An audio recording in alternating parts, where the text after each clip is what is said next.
There we go. Took it a minute. I had to back out and stuff a couple times. Hopefully the mic's working. I had to go in and do some stuff real quick. That's why I'm late. I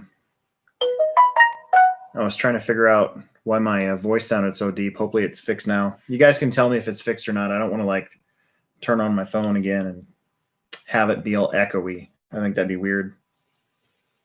So hopefully you guys can hear me. I got a new mic. My sister and brother-in-law got me a mic for my birthday. So we'll call it that. They also got Will Brinton one for when we do our podcast, but he doesn't have a computer. He uses his phone for that. So I don't know. Yay, I sound normal. Woohoo! All right. So, guys, where we left off last week, I was starting my Tamaya Bullhead adventure, and I've gotten through a few more pages. I've gotten the part of the chassis here. You can see the steering servo is ready for steering the front and back, and I put together my first set of axles for the Bullhead. So it's my first time. This is my first time building clodbuster axles. Actually, I've been doing this hobby for so long, and I've never actually built a clodbuster before. So go figure. So I left off right here, and that's where I'm at. So we'll see how much we get through tonight while we're chatting it up. My table is a mess. It's hasn't been this messy in a long time. We're going to be building a lot of cars on here the next couple weeks because I'm going to try to get this one done and make it a shelf queen, and then I'll be building a Techno EB 48 2.0 probably either next week or the week after that, and going from there. So, woo, man. It's going to be a busy couple of days. Yeah, my hair is getting up there, and whatever. At this point in my life, I'm okay with that. I never used to be, but I don't care now. It is what it is. So thanks for sticking with us. Sorry for being late, but I wanted to get that audio thing done. There was just like a mix mash of frequencies that I had to go in to my settings and fix, which I can read instructions and I can do it from instructions, but I don't automatically know how to do stuff on a computer. So, whoa, big dude spent some money this Black Friday.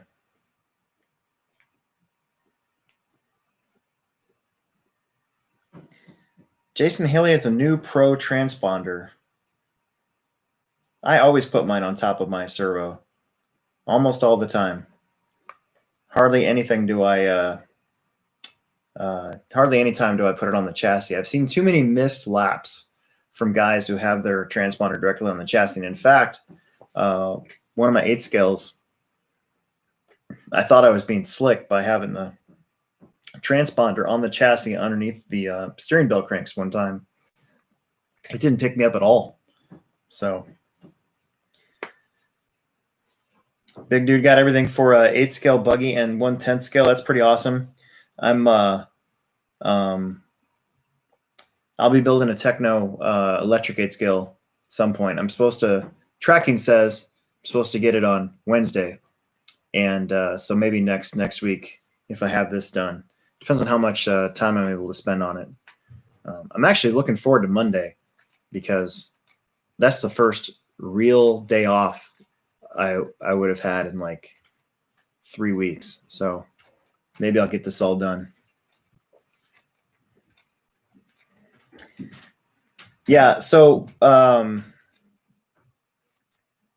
Jason, that's not a new thing. So anytime that I've had, ever since we've gotten Lifetime, and actually it showed up on RC Scorn Pro even back before Lifetime, was signal strength. So a lot of times, like when I was doing roar races and I was on the race management team, if somebody was having a problem with their transponder, you could usually look on the computer and it would tell you the signal strength.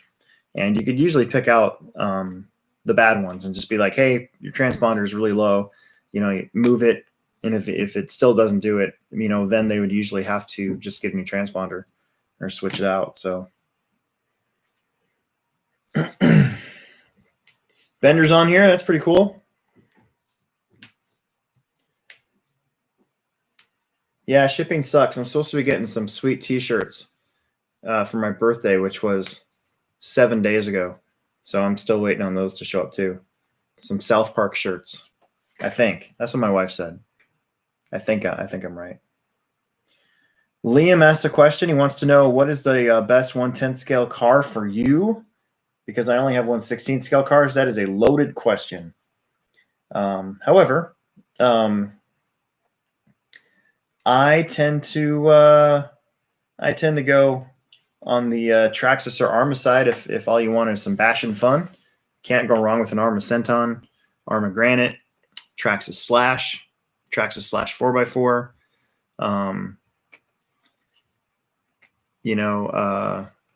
Even something like an Axial Bomber is pretty fun, or an Axial Wraith.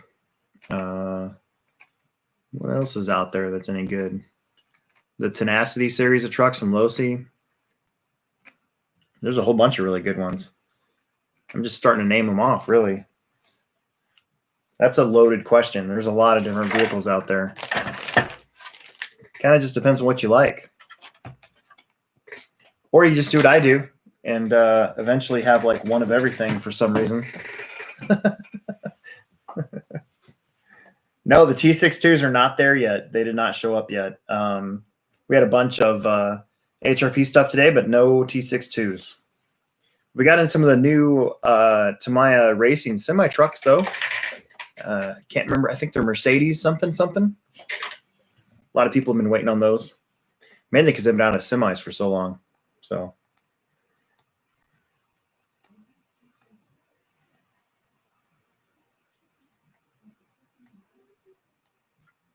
yeah. So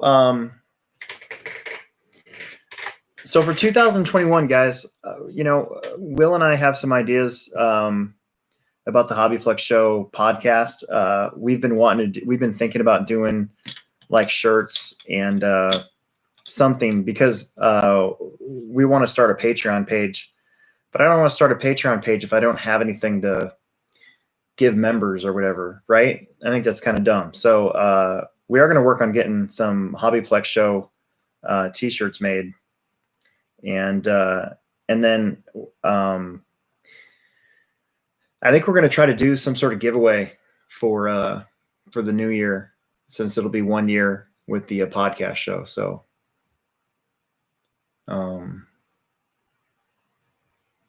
yeah, we'll see what we can come up with. I was thinking about giving away like one of my bodies that I have. Like this one would be really cool. Car decals. That's a really good idea. Actually, that's a really good idea. But like, I was thinking about doing like a giveaway for Christmas or New Year's, and just we might do something like where I think I've seen where the guys they'll take like their subscribers and they'll get everybody's name down or whatever, and then just like pull it from a hat or whatever. But this is my MGT monster truck body that I've kept. It's only been driven once at a nitro race. It still has the Pleasant Hill, Missouri dirt on it. I thought about maybe doing like a signed giveaway, like I sign this with a pen or something, even though I know I'm not crazy popular or cool or whatever, but maybe one day, I don't know, you never know, on YouTube. But This is J Concepts body that they made for these things, and it was so badass. And I only raced it once, so I thought that'd be cool.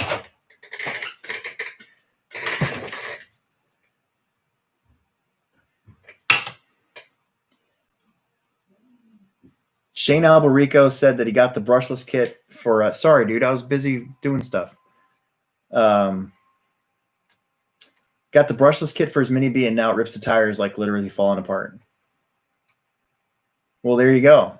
So good job. I'll be next. I'll have my Mini B brushless here in a little bit. We'll see how much I get paid tomorrow. Then we'll go from there.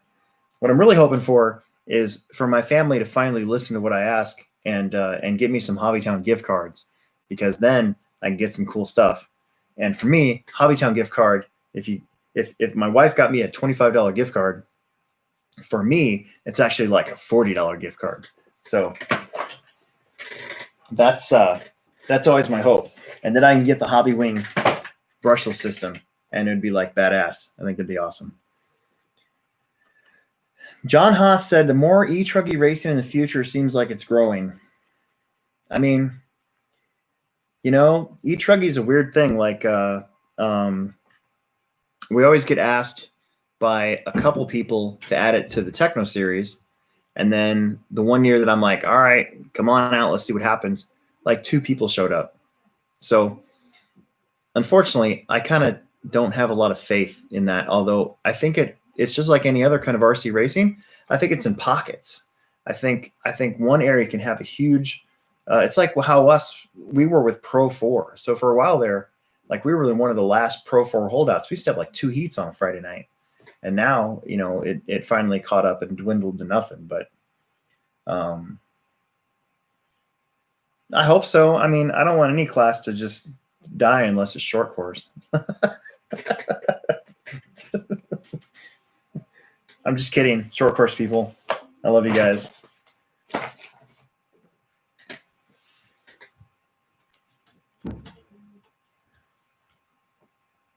Dude, let me tell you something. The ET410 is badass, man.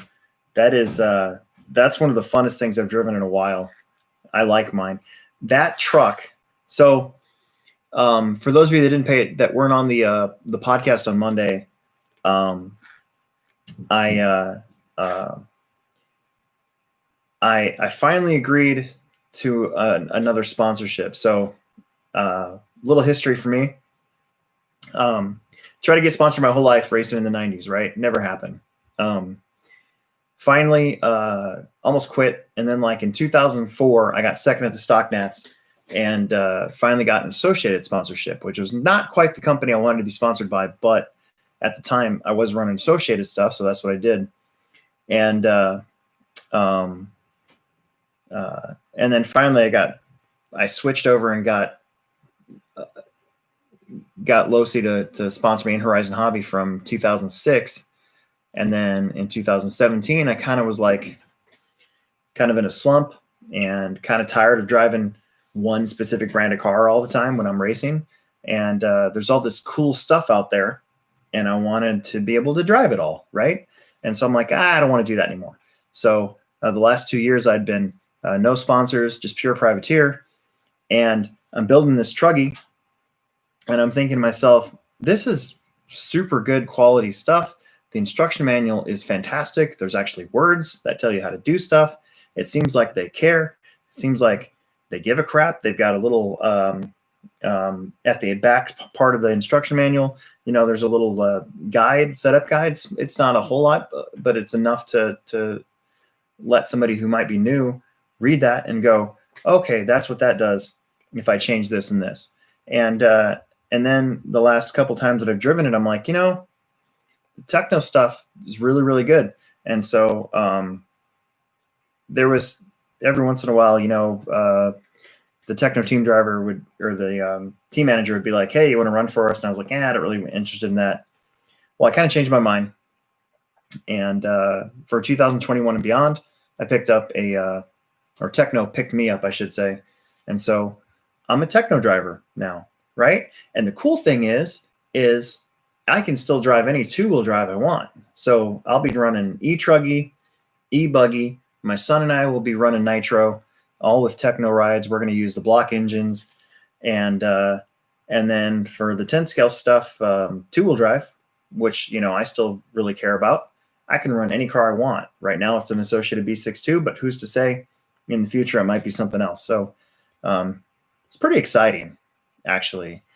And I feel very blessed to have the opportunity again, because I've been out of the game for a while, sponsorship wise. I haven't stopped racing ever, but if you listen to the podcast, or if you race locally, you kind of know that my feelings on sponsorship stuff has kind of changed. I still don't feel that it's necessary or super important if you're racing RC cars, unless you want to become or be, say, a national level driver or a top level regional driver, then sponsorships are important. But if you just want to come to the track and race with your buddies, or have somewhere to go every week where you can hang out with like-minded people and talk about RC cars and eat pizza and I feel like the Plex, especially, we have any new flux of people that come in, they get encouraged. They're encouraged to do well and to do better. I don't think sponsorships matter at all for that sort of thing. So that's kind of where I'm at with that. If it wasn't for that ET410 truck that I built and just seeing the quality of how their stuff is, I'd still be just a regular guy. I still am a regular guy, but you know what I mean? Like I wouldn't have even thought about it, of being a sponsor guy. It is kind of cool though.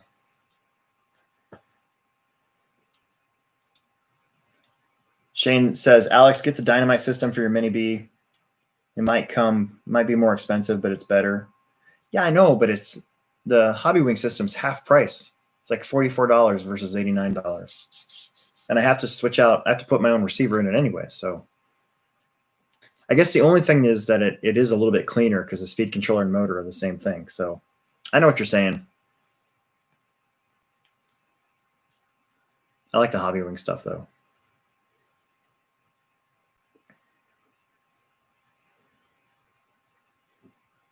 Yeah, it is very nice to be able to drive whatever I want. I will tell you that. C1.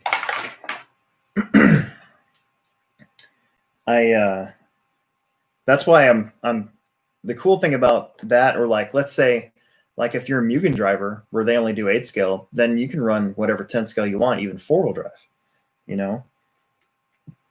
I think when they have the Reedy race again, the 4-wheel drive will come in handy, having that EB410 available to me. So I think it's going to be pretty awesome. John, dude, there's 6 of them on the shelf at the Plex right now. We actually sold.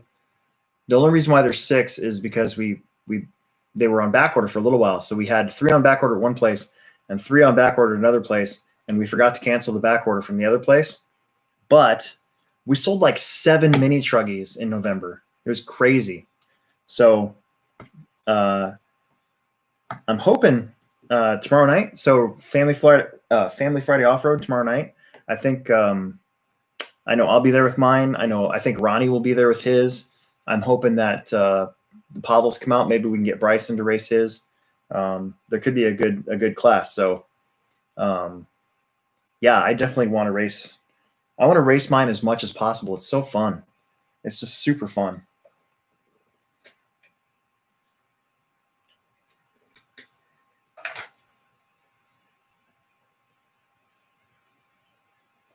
So I want to make sure I don't make a mistake. I've been when I talk, I tend to do stupid things.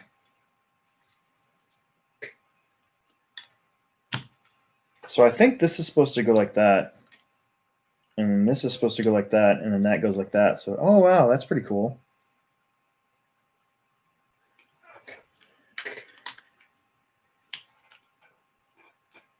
Oh, no. Dude, that Rona thing's crazy. My wife works at the hospital. She's going to get the vaccination soon.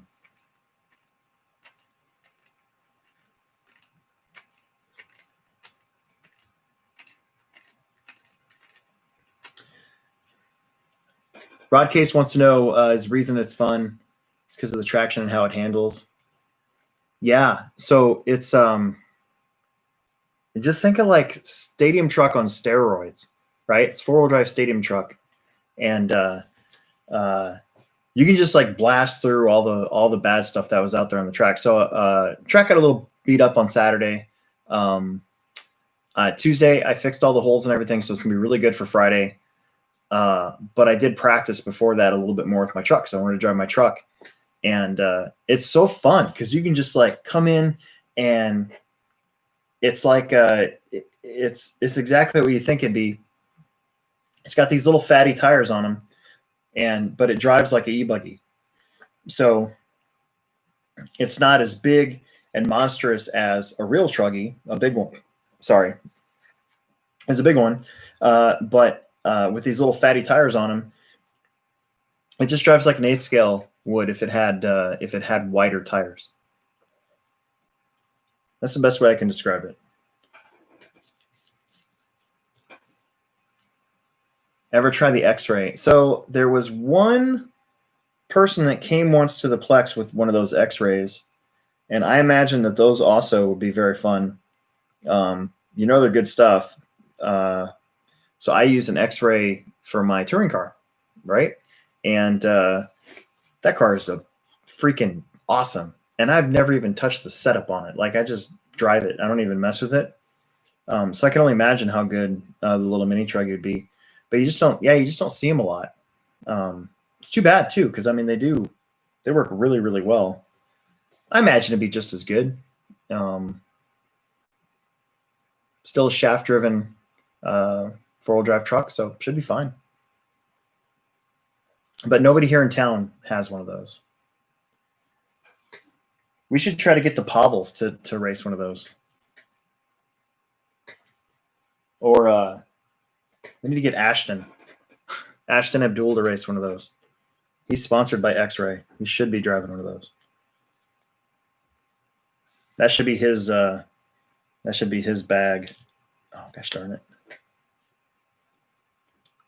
So the one thing that I've noticed on this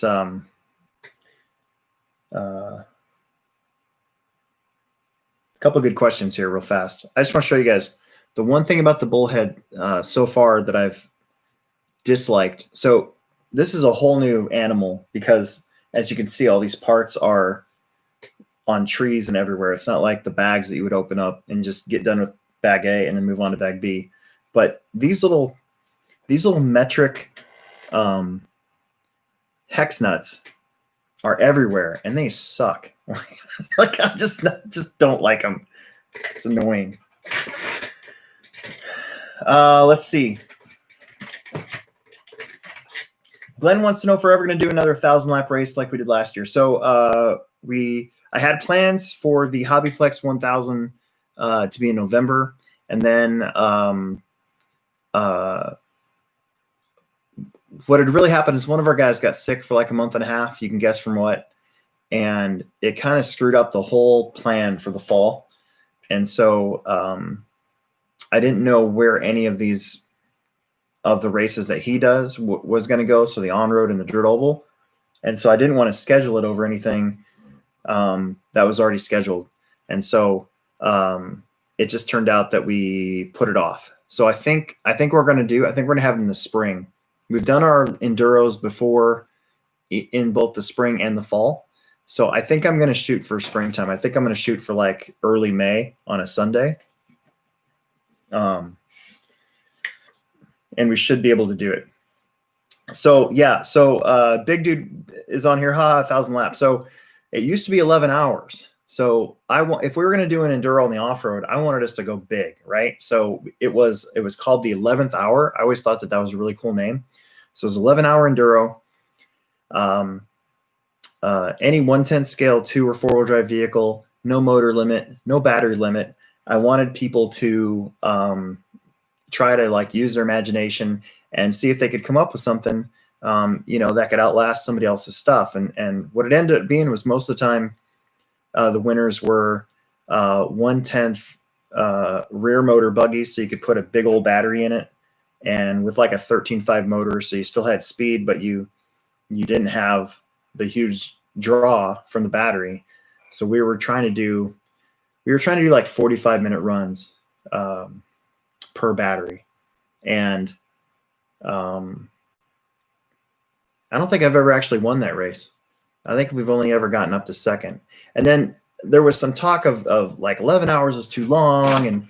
And I personally didn't enjoy it because the doors open at 7. We started racing at 8, and then we were done at 7. So I had to wake up super early to get there. And then it was just an all day thing, and everybody's always tired. And I'm like, all right, let's do 1,000 laps, because 11 hours usually ended up being about 13 or 1,400 laps. And so if you cut that down, 1,000 lap race should be about 8 hours, right? And that's about right. I think we finished up. I think our first year we did it with 1,000 lap enduro. I think it was close to 8 hours. So probably in the spring. I'm thinking May. That's a good question, though. Really good question. I want to find a B5, an original rear motor B5 for that for this spring. That's my goal, is to find one of those. Shane wants to know, I'm going way back up here. Shane wanted to know if I've ever seen the 22X4 mini truggy. I've seen one. There was Jason Morey, I think, has one. And it looked great, dude. It really did. I think he had it for a couple Summer Series races. So they're out there. They're cool looking.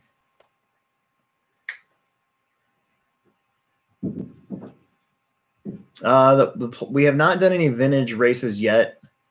I would like to do like I always have these ideas for stuff. It's just a matter of finding the right time and having enough people to work the store while we're doing this stuff. But I've always thought about having like a vintage weekend where we do some sort of vintage race, because I'd like to race one of mine. I mean, my double X back there is pretty much ready to go. I think that'd be pretty awesome. But no, not yet. We should. But one of these days I'll find a spot for it.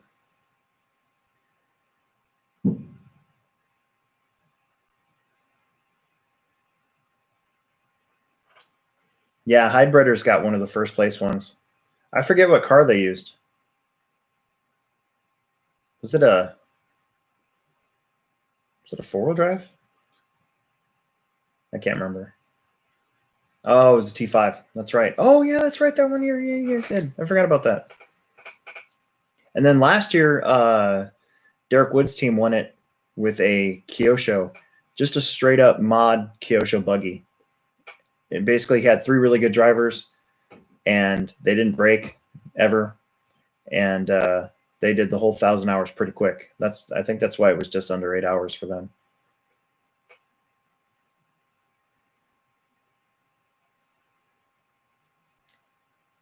Favorite Shelf Queen and RC brand or model? So,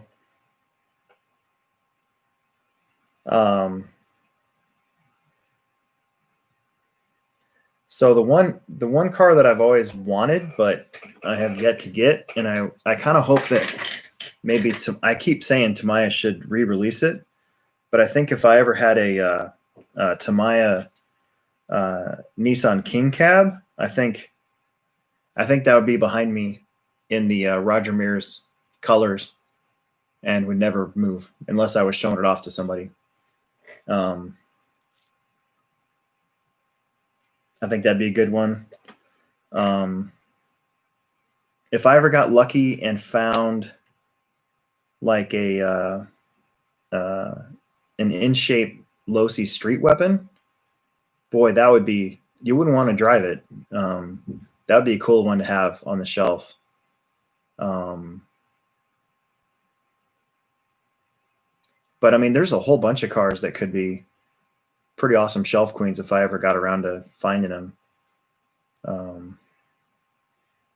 That's a loaded question, because there's a lot of cars that, you know, I would have never had the chance to own, but if I could find them now, they'd be shelf queens, and you know, they'd be prized possessions, like a 10th technology Predator.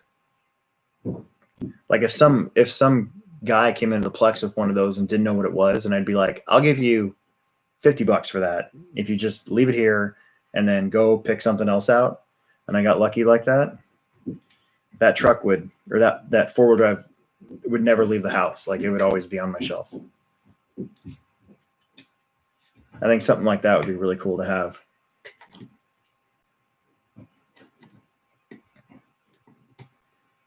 I almost need to build another set of shelves, like the ones behind me, just for some more cars that I'm going to be building here, including this one. You know, because I do a lot online too. You know, I kind of buy and sell stuff and flip stuff if I feel it necessary and all that. But some of these, you know, I just think they're not worth doing that. They're worth keeping and having set aside for you, you know, to everybody look at. Yeah, I don't know if the bullhead's going to fit on my shelf or not. That's a good question too. That's what I'm saying. I almost feel like I need to build another whole set of shelves. So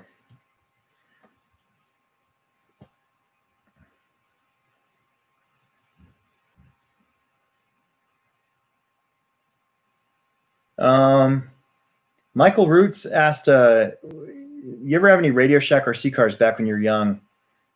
So the story with that goes, yes, I did. And I was pissed about it because, so I wanted a real RC car, right?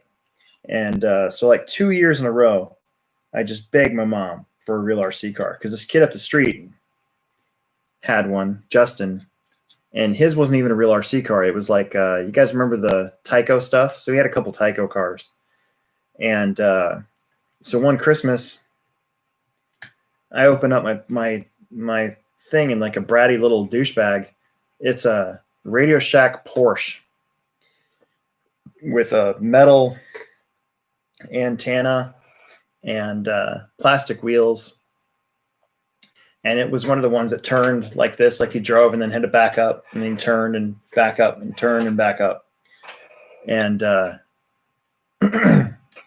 I was not happy at all that I got that. So I was an ungrateful little turd for being upset that I got this car. And, you know, my mom didn't really know any better at the time. So I knew it was going to be a whole nother year at least before I got a real RC car, because Christmas for us was about the only time we ever got anything. So, you know, it was what it was. Then the kid up the street, Justin, actually ran this thing over with his faster car and like broke one of the headlight lamps or covers off of it or whatever. It was really stupid. So yes, I did. I had one, and I was not a happy camper about it.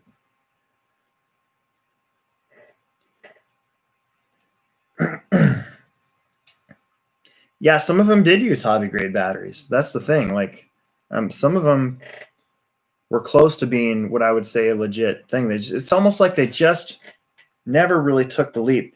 There's a I got to pull it out, but there's a magazine that I have that shows a Nico four-wheel drive car that is a legit hobby grade four-wheel drive car from, like, I think it's either late 80s or early 90s where they took this step, but I think it was only available in Japan. You just don't see stuff like that anymore.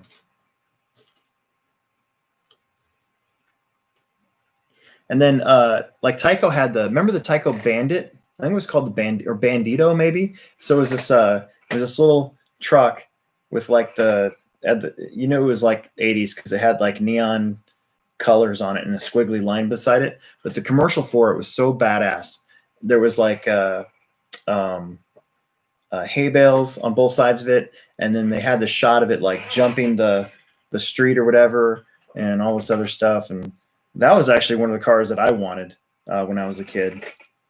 And of course, you know, never got that one. But Nico was the bee's knees too.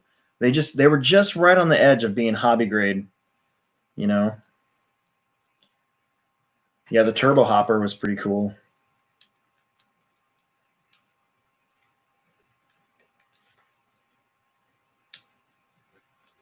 A lot of those seem to come, you know, kind of from the same ilk as a lot of Tamiya cars, I thought. I mean, if you looked at like what's in there, so there's the is it Hirobo? Laser, I think, was one of the ones, and then there's the Futaba FX10. Remember when Futaba made an RC car? I mean, it looked very similar to like a Grasshopper. It's kind of in that same sort of look to it.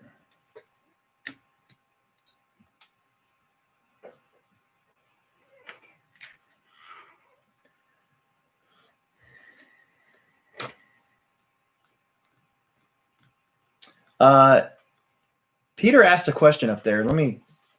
I think I skipped over it. And I was going to answer it and I forgot all about it. Where's the thing at? There it is.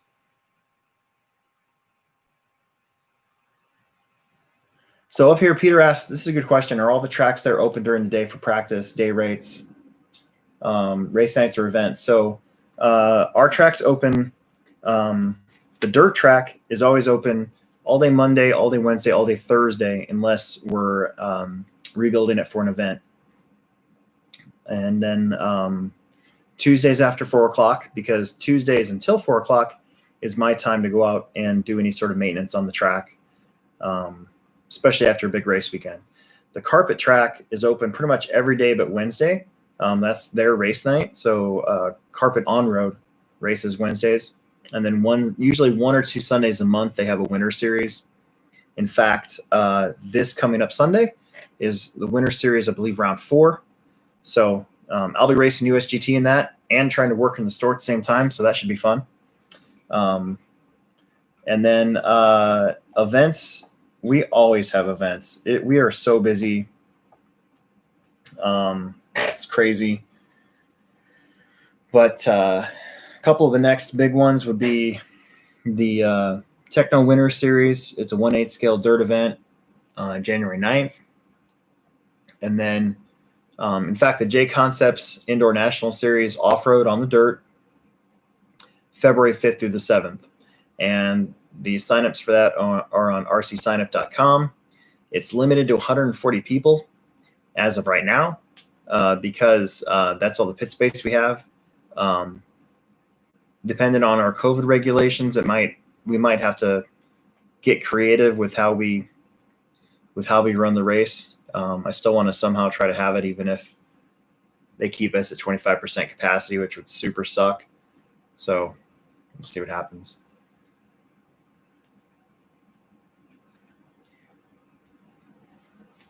Okay, check that out. So I've made it to step 18. That's another thing about Tamiya. So they have steps. So there's 17, 18, 19. So I'm on step 18. One day. But these are the what do they call these? The rear links, I guess.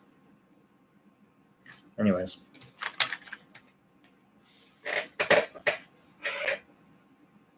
C6. Oh, the Nico Lobo 2.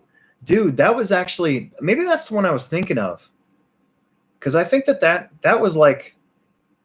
was pretty close to a straight up hobby grade RC car from Nico. Now, boy, that just jogged a memory. I remember the Lobo 2. Remember seeing that in like Toys R Us and stuff. Remember when Toys R Us had like a whole aisle dedicated to RC cars, and they even had some I remember they even had some Tamiya stuff in there that I was always like, hey, Mom, that's what I want. Huh. That's crazy.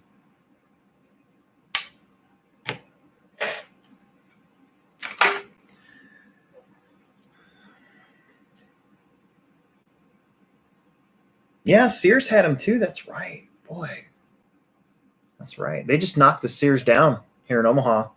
Finally, they're getting rid of Crossroads Mall. They're knocking it all down, and they just blew up the Sears, the old Sears building. Yeah, Montgomery Ward's had it too. We used to have one of those here at 72nd and Dodge. They did have RC car, like almost hobby grade stuff in there. Remember that? Huh.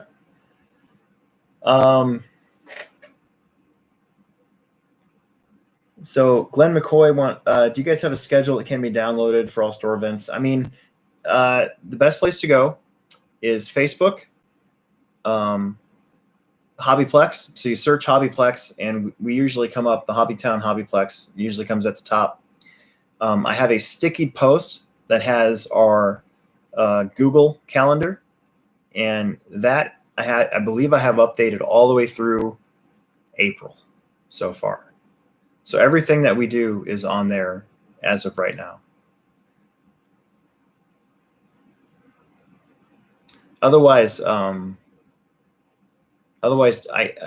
post every Wednesday on our Saturday Speed Off-Road and Family Friday Off-Road Facebook pages, whether or not we're racing that weekend, just to refresh everybody's memory and get it out there.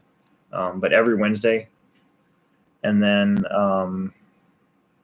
everything else, if we have a big event, I usually try to at least get it sent to Live RC, so it gets posted there as well. And I think our webpage, which is hobbyplexraceway.com, I believe it just links everything off of our Facebook pages. So the thing about the Facebook stuff is so much easier to just go on there and, get done with it. So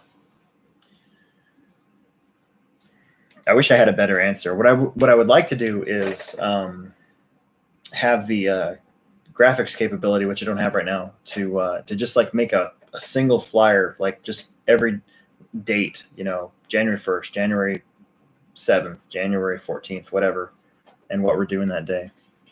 I've always wanted to do it that way. I just never have gotten around to it. So that's the long answer to your question.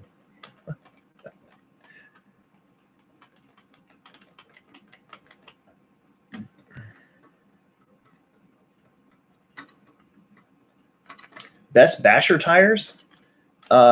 Dude, Proline makes those Badlands. You can get them pre-mounted. We've got a buttload of them at the Hobbyplex, but let me find you the part number. Hang on. I'll look it up for you. They're I like them because they're pre-mounted, so you don't even have to glue them. Proline Badlands 1/8 buggy. There we go.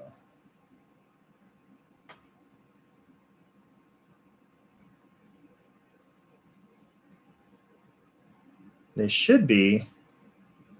They're pre-mounted on these really cool.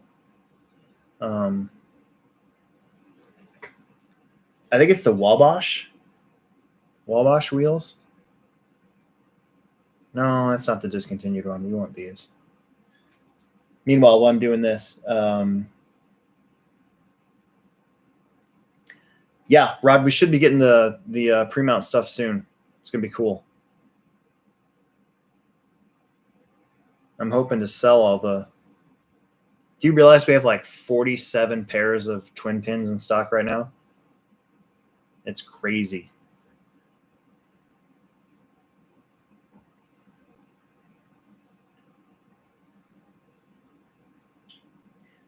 Blake's on here. He wants to know, do we have the mini bees? We have lots of mini bees. In fact, I think we're getting yellow ones finally next week sometime. But we definitely have the blue and black ones in stock.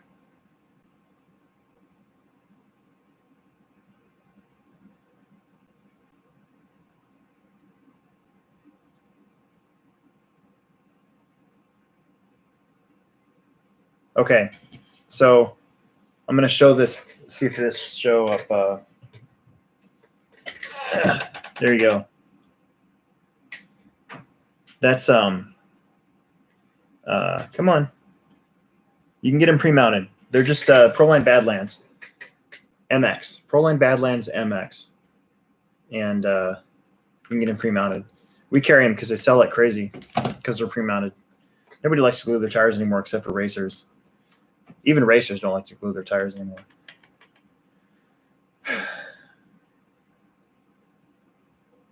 Yeah, so we started doing more Facebook boosts and stuff like that about a year and a half ago. Maybe more than that now. It's been a while. But I usually try to do at least one a month. And then we did one for Black Friday. I actually got to do a new ad because we're less than 2 weeks away from Christmas. So, or no, we are exactly 2 weeks away from Christmas. So I'm going to try to do one last push for Christmas sales. And the Facebook stuff, the analytics show you everything you need to know. So you can see how many people you've reached, how many people have interacted, all that other stuff. So it's worth it. We used to do like coupons and stuff like that, but you never knew if you were actually getting people to care. You know, you'd send out like 5,000 coupons or something like that and only get back like 3 in the store, you know? So the Facebook stuff, at least, you know, it pops up on people's feeds and everything.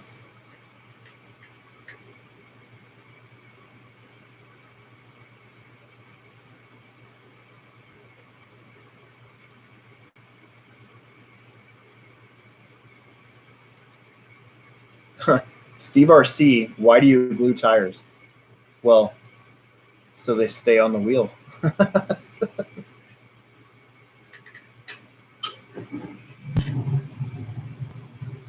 So Hobbytown has coupons now. So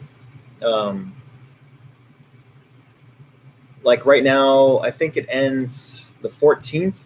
We've got $20 off $125 purchase or more, like $125 or more purchase. So, and that's from corporate. So they do these to try to push sales in the store. You know, they're only good in store. So they're trying.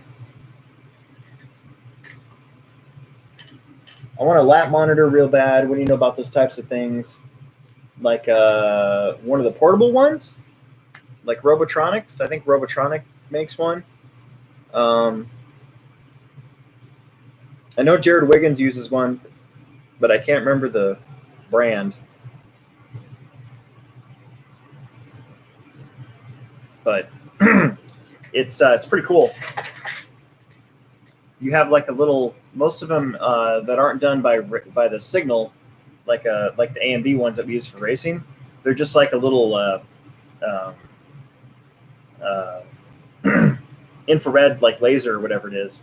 So you have a little hole in your car, and every single time that you pass by the monitor, it catches it, and that's how you know your laps. Oh, the one that works with the transponders? So that's going to be tougher because the 2-wire transponders are being phased out, and so they only work at tracks that have not updated the firmware on their AMB box, right? So at the HobbyPlex, we have 2 AMB boxes, one for carpet and one for dirt, and neither one of those have been updated, and we're not going to unless we're forced to for some reason. A while back, there was a problem where the firmware didn't line up with the live time, which is what we use for the race program, right? And I had to update the firmware to get them to talk to each other better. Well, hopefully that doesn't happen for a long time, because if you update it to the current software, which unfortunately, if a track opens up and they buy an A and B box, they're all updated now, and they will not let you use the two wire transponders. So it kind of sucks. The other sucky thing about that is we have 2 full racks of house transponders that people can still put the hole in their body and put it in there. and it counts their laps. And for beginners, that's a must-have. I feel really bad for these tracks out there that have to rent personal transponders and hope that they get them back or hope that they don't get ruined or whatever. When we have these racks of house transponders at the Plex that we've acquired that allows us to have a family Friday off-road with 40 plus new people every Friday. So the crappy thing is you gotta you've got different firmware updates for all those boxes, and some of them only allow the 2-wire. The ones that we have allow all the transponders, 2-wire and 3-wire, and then the new stuff only allows 3-wire. So, it's annoying.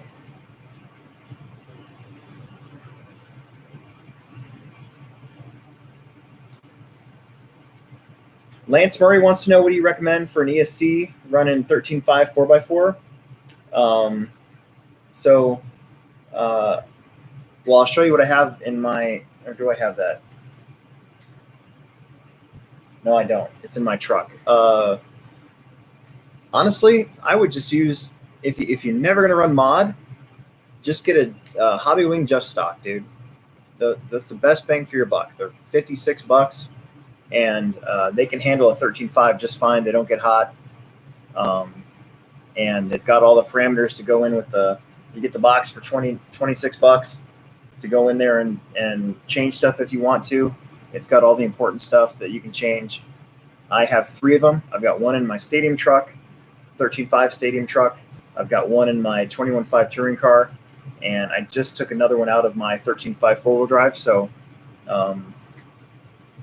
I think that's the best bang for your buck. If you're going to race mod ever, if you ever have any intention of racing modified, then I would buck up and buy one of the more expensive ones, either the Hobby Wing G2 Elite or the Reedy. What is the one from Reedy? The 510. A Tekin is really good. The McLaren. I can't remember the name of theirs now, but all those are really good.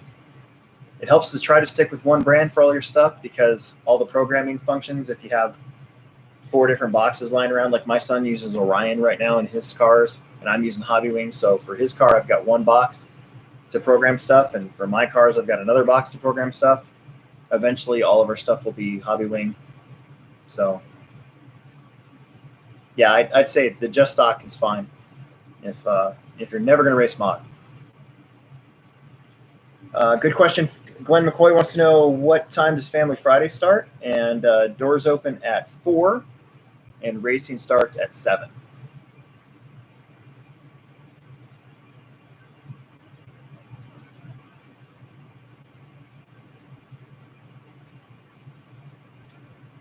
And do we have any clear bodies for the? No, we don't. We don't have any clear bodies yet. They are on order, so whenever they get in stock, we'll have them. But we actually don't have any yet. We've got lots of mini T bodies, but no buggy bodies yet.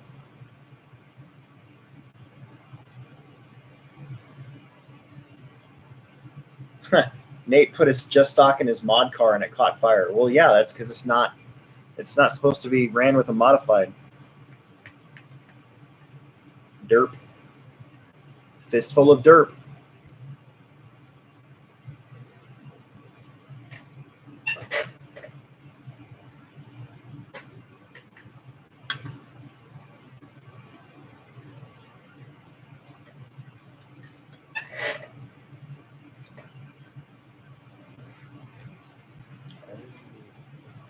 Oh, it goes like that. Right.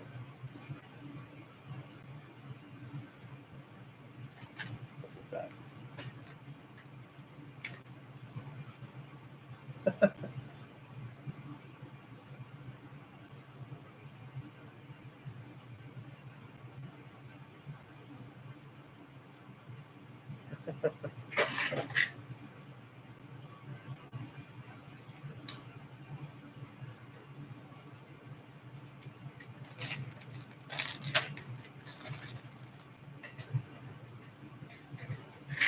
I have to watch what I say sometimes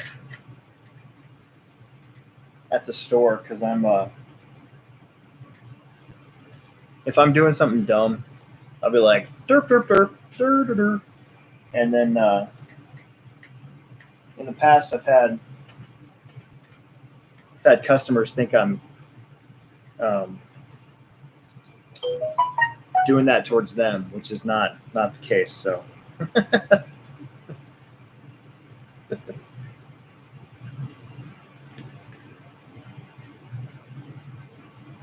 Yeah, I saw that fire. I saw that video.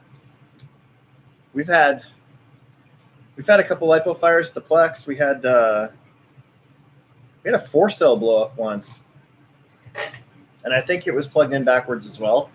And Kip and I were actually upstairs, and you could see the flames through the glass. That's how high the flames shot up. That was pretty scary. And my goodness, it was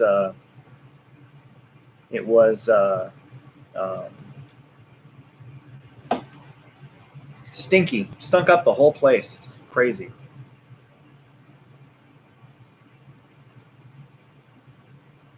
Big Dude says, have you ever seen the movie Eraserhead? In fact, I have. And I know what you're getting at. I had a friend, Megan, who I hung out with in high school, used to say that all the time. Isn't that a David Mamet film? Eraserhead? Right?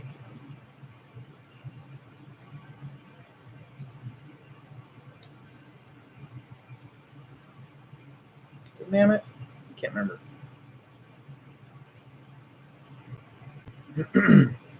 Steve wants to know, what are the advantages of having a different radio from what comes with, I assume, an RTR car? So basically, a better radio will give you a couple things. Most of the time, if you get a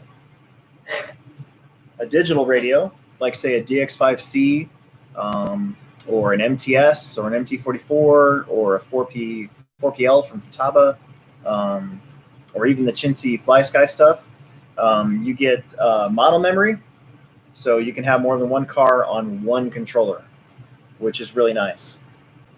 And the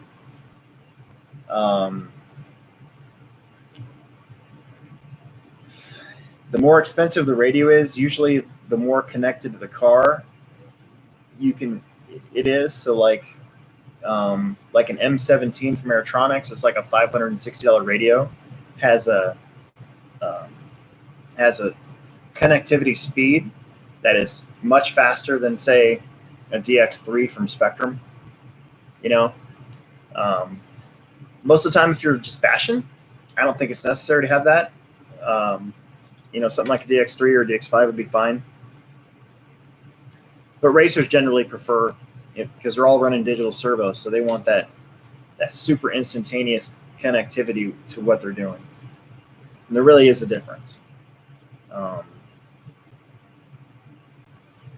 then the rest of it's just the features. So better radios, more digital radios have access to dual rate, exponential, endpoint adjustment. This is all stuff that's on that screen on all of our control. If I had one here, I'd show you. But a lot of that's not necessarily important on the bashing side of things, except for maybe endpoint adjustment. So if you, like, let's say you have a Granite and you turn the wheels and it turns full and it's stressing out the servo, right? You can prematurely damage that servo. But if you have endpoint adjustment and you click back the throw a little bit to where you're not stressing out the servo, you can actually make the car's servo last longer. So stuff like that is beneficial with a better controller.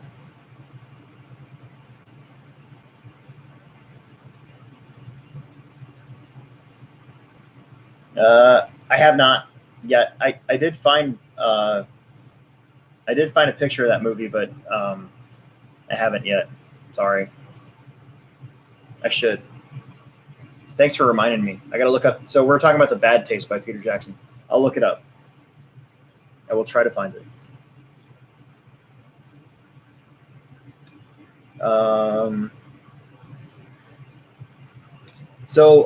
Okay, so dual rate and Expo.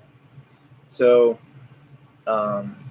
dual rate is just how far your settings are on either your throttle and your steering equally on both sides, right? So endpoint adjustment, you can adjust left and right individually. But if you, like, let's say you have your dual rate at 100 and you turn it down to 50, so your wheels are 100, you turn down to 50, both wheels come down to 50, okay? Right? You can also do that with throttle, although most people don't, because it jacks with stuff that you don't want to jack with. So most of the time, dual rate is associated with your steering. With exponential, you have basically a your trigger and your steering are telling your servos and your speed controllers how much to turn, right? So you have most of the time they're set up linear. So if you had like a graph, it's how I tell it people in the store, but I'm going to try to tell it people while you're on video. So if you had a graph to look at, and you had one axis of how far your wheel turns and one axis to how far your let's say your servo actually turns. Most of the time, it's just a straight line. It's linear, right? If you it's weird because like on Spectrum, I remember Expo being negative for less sensitivity and positive for more, but then on Airtronics, I think it's the other way. So it can be kind of confusing that way. But in this instance, I'll say negative Expo. You're changing that from a linear line to a curve, right? So adding more negative Expo brings your curve like this. So as you turn the wheel, right, it stays nice and low, and then all of a sudden it shoots up at the end of your steering throw on the controller itself. It's beneficial to use exponential. Let's say your car's got buttloads of steering, right? And you tend to be the type of driver that cranks on the wheel no matter what, right? You have a hard time finessing that wheel. Well, if you put a little bit of negative Expo into it, you can crank the wheel and your tires aren't going to turn as hard as quickly. So that could be beneficial. Let's say you're out on a slick track somewhere, like you're racing outside, big dirt track outside, you're having trouble getting traction. What you can do is you can go into your throttle and you can give it a little bit of negative throttle Expo and do the same thing. So when you pull that trigger, the line is staying low at first, and it's almost like traction control, and then you get your full throw. So hopefully that explains it without being too complicated. But again, it's weird because some controllers have this curve being negative, and some of them call this curve positive. I don't know why that is, but I know that there is a couple different controllers that call them different things. Luckily, most of today's radios that have Expo actually show it as a little graph. I know Spectrum does, and that's really good that Spectrum does that. So, or at least mine did. So,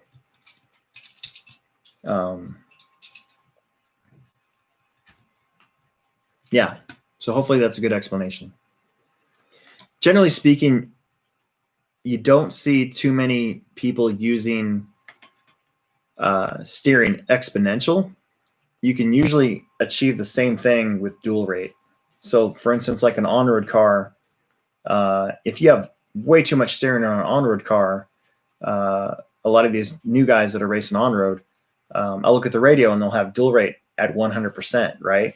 Well, if you crank that back to 80%, the car's got so much steering that reducing the amount of throw equally on both sides with your dual rate actually makes the car a lot easier to drive. You do see guys mess with throttle Expo a little bit on the dirt side. Mostly, like I said, on big outdoor tracks, they'll usually turn down the throttle sensitivity just a little bit with Expo. But you don't want to go too crazy, because I've had a lot of people jack with all that stuff on their controller and then give me their car saying, hey, drive this. Why is my car acting so funny? And I'll drive it and I'll be like, why isn't your car turning when I tell it to turn? Right. And then I'll sit there with their settings and I'll look, and their Expo is just, way too far in all directions. And I'll go in and I'll zero it all back out, and I'll hand them the radio, and all of a sudden they can drive their car better. So you got to do that stuff in small increments. Yes, it's a butterfly knife. He's trying to show off. His uncle got him a butterfly knife. I don't know what the deal is. Apparently, I'm raising like a future juvenile delinquent from West Side Story. Get out of here. I hate that noise. I hate it. But yeah, Rod, thank you. Clearly, I'm not an engineer, but I think I can at least describe dual rate and Expo in some way.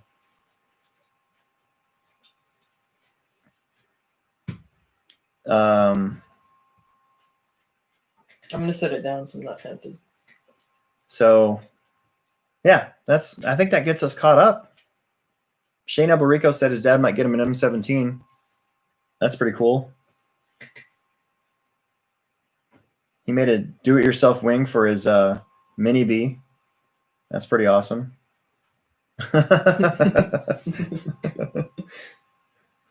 So the funny thing is, I don't even think he knows what West Side Story is. I'm pretty sure. So, we'll see. F8 and F9. I've made it to step 19. Oh, here you go. These guys. We're getting into the yellow.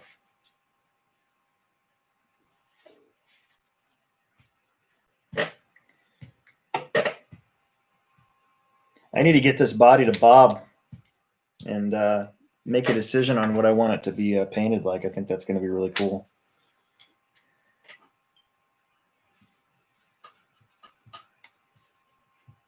Yeah, I should make him watch it. He probably wouldn't last very long. Speaking of watch it, did you guys see the I have a personal YouTube channel called Gunter Loxes. It's an acronym for my name. And I'm actually thinking about changing it and joining the Star Wars YouTube channel bandwagon, because there is some cool stuff that just dropped today from Disney. I mean, there are going to be so many shows, Star Wars shows, that I'm almost worried. That that they're gonna like dilute it, Like I really want the Ahsoka show, and I really want the Ben Kenobi show. I didn't think we necessarily needed a Lando, or yeah, he's not that cool. Or a Rebels, not a Rebels, Rebel Assault. I don't know. We'll see. As long as they're done well, I guess I The shouldn't Squadron complain. one looks cool. Yeah, I know, the Squadron or Rogue Squadron. There you go.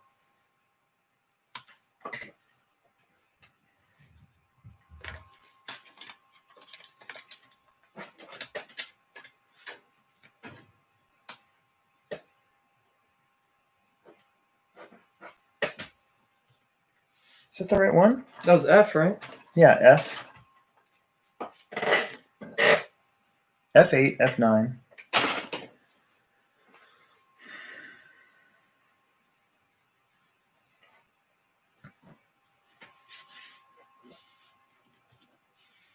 Oh, there we go. Okay. Derp. Derp. More derp. More derp. Yeah, so my Thursday night routine actually is to do this show for you guys, and then if I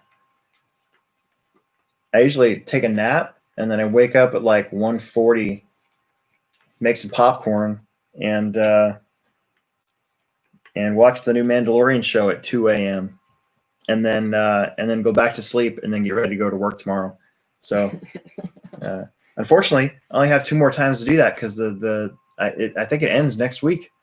Episode 8 is next Friday. They better not like. God, I hope it doesn't suck.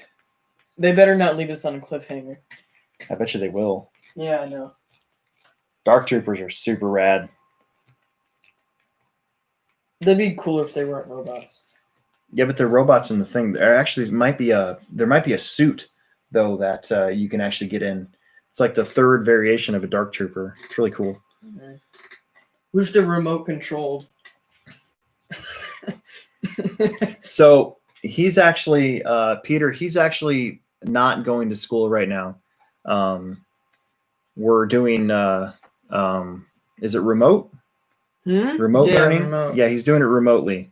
And I can sleep in more because one of our teachers isn't here this week. So, yeah. So I think he's doing it remotely so that he doesn't have to wake up. Yeah. Wake up and all that stuff. So I get like an extra hour of sleep. It's awesome. Yeah, and he gets done earlier. Yeah. So I get off at 12. I feel like he's more or less milking the system instead of going to class like he's supposed to, but his grades are good, so except for that one.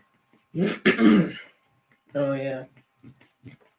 Well, yeah, because he hasn't upgraded my grade. Rod Case wants to know, what do you think of the lingering weather of snow for the weekend? Yeah, I've been keeping my eye on it. I don't think it's going to be a lot of snow, though, right?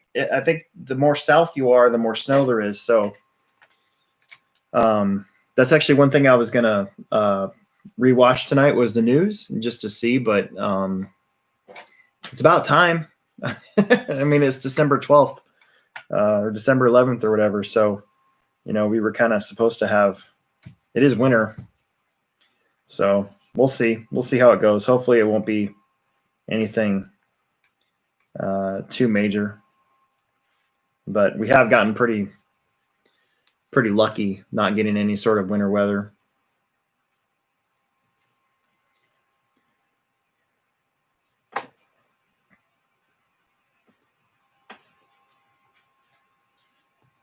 Yeah, I would have also loved that when I was a kid. I skipped a lot of junior high. I actually got in big trouble for that. So, what do we got? We got like 15 minutes left. So, funny story. My mom once, one of the times that I just didn't want to go to school, right? I woke up late and I was like, I missed my ride. I'm just going to stay home today. So here I'm just watching The Price is Right. And I go to the bathroom and I come out of the bathroom, and my mom, who's just a foreboding person, I mean, just she was quite a large woman, right? She had gotten the call at work that I was not in class.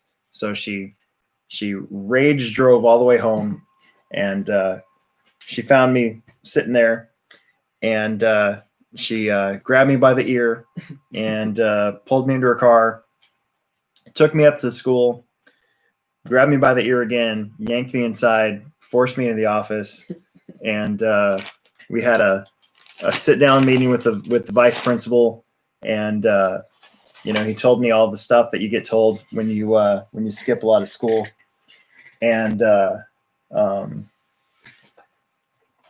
next day, my mom decided that as punishment that she would go to school with me to make sure that I was going to class. So she was there from morning till night, walking and sitting by me at every single class in junior high. So I wouldn't say that I didn't not go to school again after that, but I did alter my behavior just a little bit because she threatened to do it every single time that I missed class. And that was not cool. I don't think you're allowed to do that anymore. I was already not cool, but trust me, if I called your principal up and I said, hey, Emerson's being a little turd blossom and I would like to attend every single one of his classes, would that be okay with you? I think that the principal would be like, yeah, why don't you come and do that? I guarantee that would still happen. So That would suck. yeah, it would suck. So it did suck. The thing was, I already wasn't cool, so it didn't really matter in the long scheme of things. And plus, it didn't really matter anyways because I was like 13 or 14. So whatever. Well, yeah, Shane, right now, of course, they wouldn't let me do that. They probably wouldn't let me do that now because of COVID. But in a regular year, I'm sure if I called them up and wanted to do that, I would totally do it. The thing is, though, is and I'm not saying the threat is not out there for real, but I remember how humiliating that was. So he would have to do something incredibly bad for me to do that. But I would think it's funny as a parent. My mom probably, see, the thing is, now that I'm old enough to know, like she probably was laughing her ass off while she was like at home in the shower, just giggling like nonstop about how funny that would have been. Is the mic working? Yeah, the mic's working good, so we figured it out. Nice. So there was the headphone frequency and the microphone frequency were at two different frequencies, and I had to level them out. I had to go in and adjust them. So that's what it was. I am missing these metal things that I'm supposed to have for this truck, and I don't know where they're at. You want me to look in a different box? I hope I did not lose them, because that would be bad. Daniel says he's kind of jealous at the work at home people. I kind of am too, only because I've been doing retail for so long that it does get a little annoying. It's actually a good thing I'm wearing a mask nowadays because nobody can see me grit my teeth the whole time. So the other day I had a guy come in, and I hope he's not watching, but if he is, I mean, whatever. But I had a guy come in, and he said that he had bought a thing from us back in December of last year, so almost 1 year, right to the day. And when he got it home, it broke right away. And he was like giving me attitude about it, and I'm like, isn't it December? Like, wasn't that a year ago? I said, why didn't you bring it back to us? We would have figured it out. And then he said that he was 30 minutes away from us. And I was like, yeah, you're 30 minutes away from us. It's not that far. Like, I know people who drive here weekly from like 2 hours away. Anyways, not that I don't have empathy for the guy's situation, but I tried to look up the part for him, and of course, what he has was no longer available, and so then he was even more salty. And I was like, and he was like directing at me, and I'm like, yeah, I don't really have anything to do with what's available, what's not available. And then he agreed, and then I don't know what happened after that, but he left, and I didn't see the guy again. So it's one of those things. Stuff like that, you're just like, ugh, please.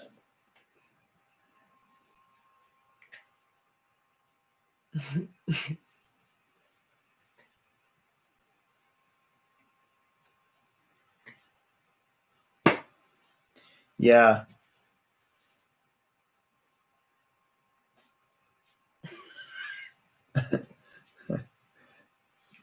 Yeah, I take That's why I need my mic. So 2 years ago I started taking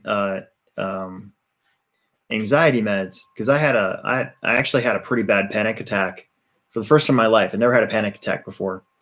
I thought I was having a heart attack, right? I thought I was going to die. And not to like be more dramatic about it, but I'd never felt that way before, so I didn't know what was happening. So I really thought I was having a heart attack. And got to the hospital. Everything's fine. They did EKG, blood test, all this other stuff. And finally, the doctor says, well, I mean, were you stressing out about stuff? And I'm like, well, I mean, I didn't think so. But it turned out probably I was, yeah. So ever since I've started taking the anxiety stuff, I've actually become a much nicer, more docile person, especially at work. So most of that stuff just kind of rolls off me now, and it's kind of nice. I don't know. But yeah, the mask thing's pretty cool though, because I can even like talk a little bit under my breath, and nobody knows. So it's great. You know, I might keep it going after the whole COVID thing's going. I might just keep wearing a mask, just so I'm one of those people. And at least for, I would think for at least like, let's say, realistically, I think for like a year after all this COVID stuff's finally gone, I think wearing a mask is still going to be pretty much acceptable. Maybe it will be permanently, but I feel like at some point, right? At some point, businesses are going to have to say something about like, okay, no more masks inside because we need to know who you are if you're stealing from us. So until your local gas station gets yeah, exactly. Yeah. Oh, we just got a super chat. Woohoo! Super chat. King Jaffe Joffer. Yes, sir. Nice Game of Thrones reference. Says my son's a great kid. I'm amazing. Thanks for propping him up. He likes to come down here and get his nose in the after hour show whenever he can. So I'm amazing. So there you go. Thank you very much. Yeah, you don't want the Zoom fails. The Zoom fail YouTube, like YouTube's got these compilations now of all these Zoom fail videos, and I think those are going to be around for a really long time. Those are pretty funny now. You definitely don't want to do a tubing, right? Whatever you do, keep that locked away.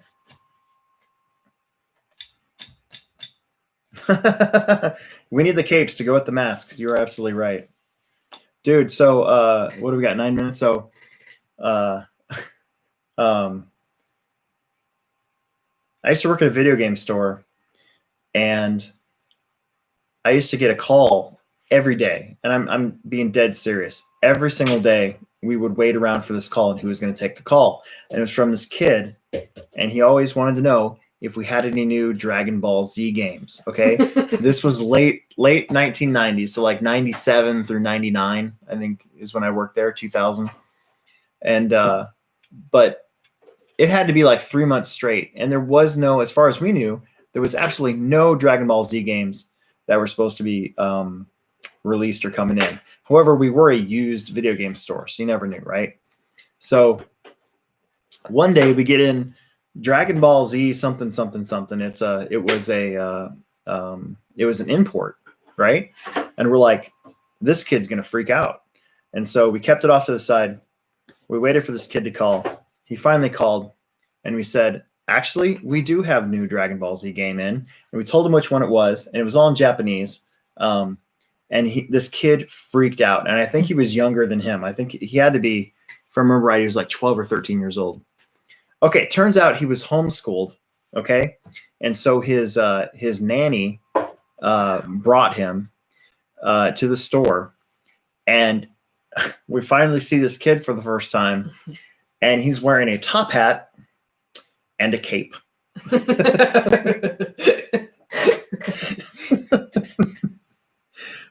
But holy crap, this kid knew everything about Dragon Ball Z, and he wanted us to know about it. So just blah, blah, blah, blah, blah, blah, blah, blah, blah. And we finally sold him this Dragon Ball Z game, and he didn't call for a while after that. It was really cool. But yeah, that was pretty funny when we finally saw this kid.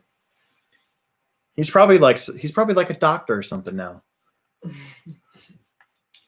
He's probably like opening up vascular tubes or something like that. So I'm freaking out because I think I lost a piece to my bullhead. Is it under the chassis? So there was a pack of metal pieces that I could have swore I had, but I tried to keep all this stuff. Here's the problem I have. I have a cat, right? And she likes to come up here and knock off everything. And so sometimes she takes them upstairs. So I've been trying to keep everything away from her so she can't find it. But I'm starting to think maybe she crawled up here and grabbed it. She likes to pick up the baggies like this. She likes to pick up the baggies in her mouth and treat it like it's a mouse. I find this stuff all over the place. So I've tried to lay stuff on top of everything. But now I'm thinking I'm going to have to go on a hunt and see where it's at. But I'll show you guys where I'm at. So I'm on step 20. And I'm those braces right there is where I'm at. So I'm sure I'll find it because I remember them being in a bag. There's a bag of metal plate parts, and they're not in this bin. So I'll find them. Oh well. Or just go into one of the other boxes. Yeah, that's true too. Remember calling Electronic Boutique several times for my N64 pre-order. Yeah. The one that I freaked out about was NBA Jam. That game was so hard to find in Omaha. And I called every single toy store. I called. And finally found it in stock at a Toys R Us that was way in West Omaha. And my mom actually went and got it for me. It was pretty cool. I am building a bullhead, a Tamiya bullhead. So I got, I came into a whole bunch of unbuilt Tamiya cars. So I've got a bullhead, a clodbuster, another bullhead, a monster beetle, and I think there's a Blackfoot. And they've been sitting over there for a couple months. And I finally said the other day, you know, I should build one of those. And so that's what I'm trying to do is build this bullhead. And I know that baggie of parts is here somewhere. We'll find it. We'll find it. But it's fine. But I'm hoping to get this done, and then I'm going to get this body painted. And this one's going to be a shelf queen. It'll be over here somewhere. I'll probably have to build new shelves eventually.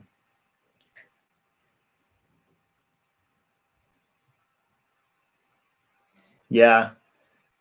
My cat Finny doesn't give a crap about any of this stuff, but our new cat, she's a feisty one. So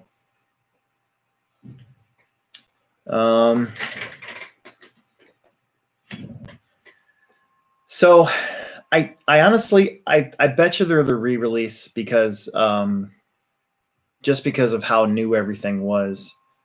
I think this guy bought this stuff fairly recently. I don't think they were sitting in their stuff for very long. So I'm pretty sure it was all the re-release stuff. The crazy thing is I have 4 other bullhead bodies. One of them actually looks kind of old, but I don't know where he got it from. So, but I'm pretty certain these are all the re-release stuff. The crappy thing is none of the boxes were there. So everything was put in totes, which is cool. It's fine. All the boxes were gone. So I have no box art. But I do have the instructions, the stickers, all that stuff. So, the Sega Master System. So I worked at a video game store from 97 to 2000. And at one time I had just about every single video game system on hand, which was pretty rad, including a Sega Master System. The crazy thing is it's like, so I still have my top loader Nintendo, my original one, and my original regular Nintendo system, and I have a whole bunch of Nintendo games, but I can't even really think of any games on the Sega Master that I can even remember. Wasn't there a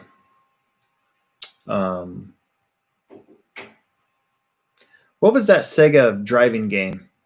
You guys remember what that was?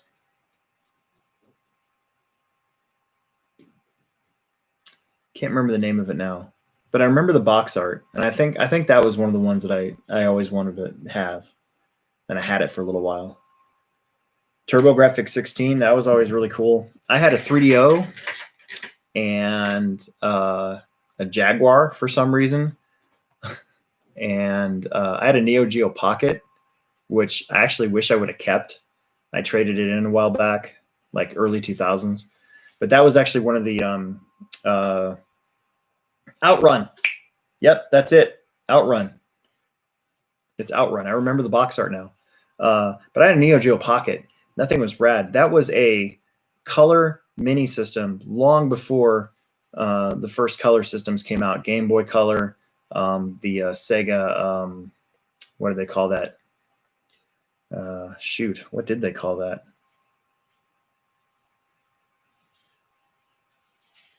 Yeah. Road Rash was a fun game. There's a game called Skitchin on Sega Genesis. That was a fun game. It was basically you were on rollerblades and you had to like hold on to cars and race that way. And they would Game Gear. Yep, you're right, Game Gear. I had a Sega Saturn, which was pretty cool. There was a game on there called 24 Hours of Le Mans, where you could set it up and you could actually drive for 24 hours. It was really neat, really cool. Of course, I had an N64 at the time. PlayStation 2. I still have my PlayStation 2. He's got the Xbox 360 nowadays. One. Or Xbox One. Yeah, we had a 360. California Games, that's a good one. Forgot about that. Those are a lot of titles. What else did I have? I need more storage. I know I had the 3DO, N64, Saturn, the Genesis, the Master System. Oh, Super Nintendo, of course. I worked in the store right around the time when Nintendo Virtual Boy was out, and that was one that I did not want. That thing hurt your eyes. You tried to play that. This is stupid.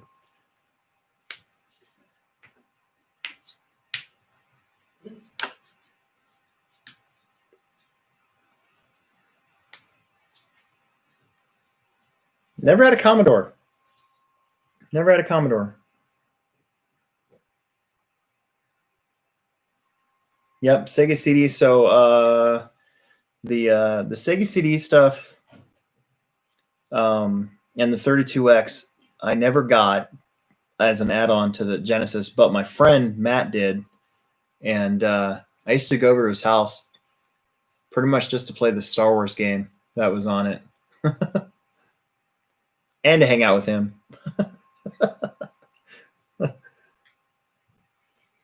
Yeah, check this out. Here, I'll be right back.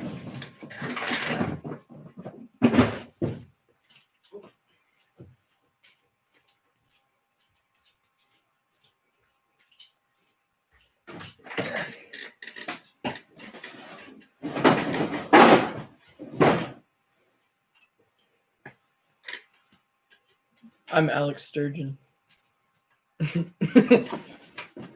That's my this is the original Nintendo box. I still have it. I think it's flipped. It's part of my my shelf queen area. I have this little what's that called over there? A shelf? Well, it's a shelf, but there's this little it's like a I don't know. It's like a It's a shelf. Yeah, it's a shelf. But all my Nintendo games are there. I got my original box. I got my my top-loaded Nintendo, all my games.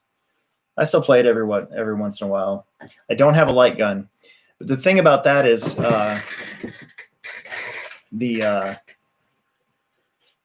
one thing about working at the game store, at least back in then, 97 through 99, was they had this back room, and it was just filled to the wall with Nintendos.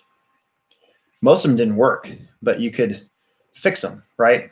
So they just had this gigantic room filled with Nintendos and light guns, controllers, all that stuff. So, yeah, the Neo Geo, man, that thing was super cool.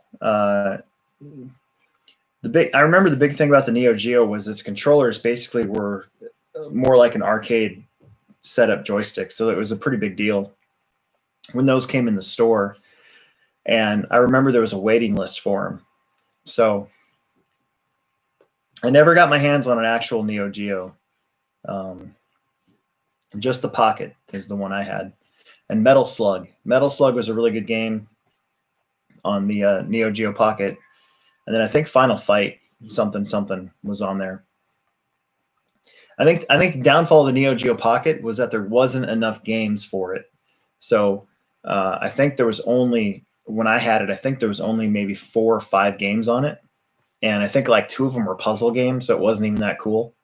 So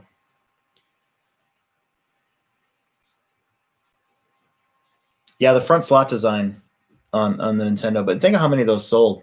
I mean, good Lord.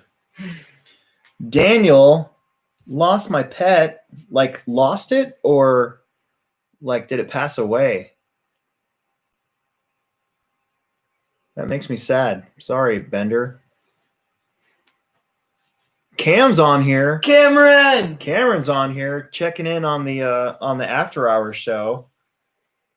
My favorite game overall. That's a tough one, but he likes the Resident Evil ones. Yeah, I was gonna say to this day, I think Resident Evil 2 is in my top list. Metal Gear Solid, and Mike Tyson's Punch Out.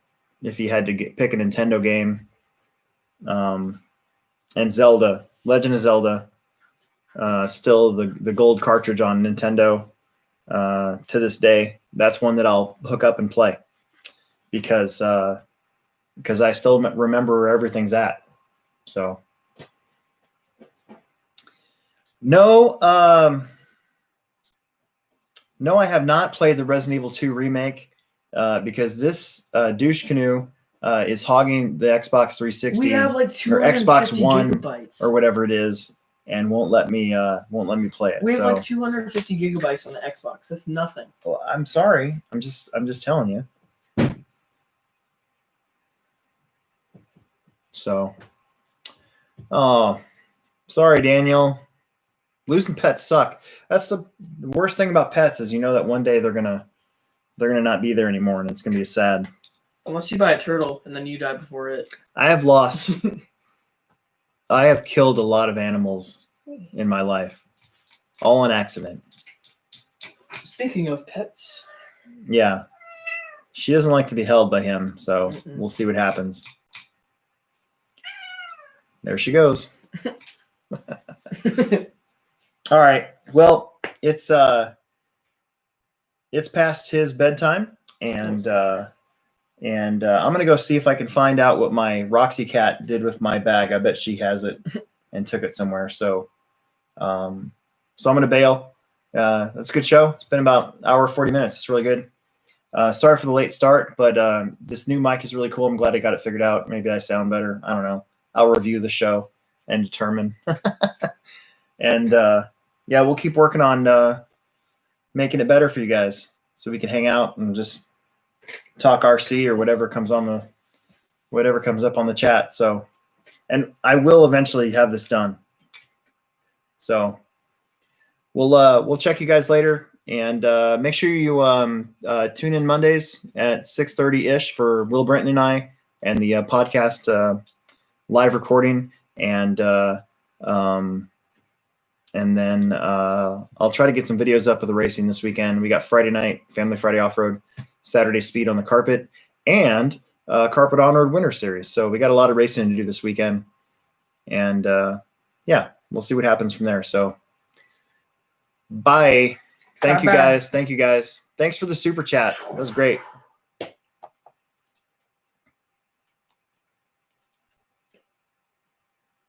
No. There it is.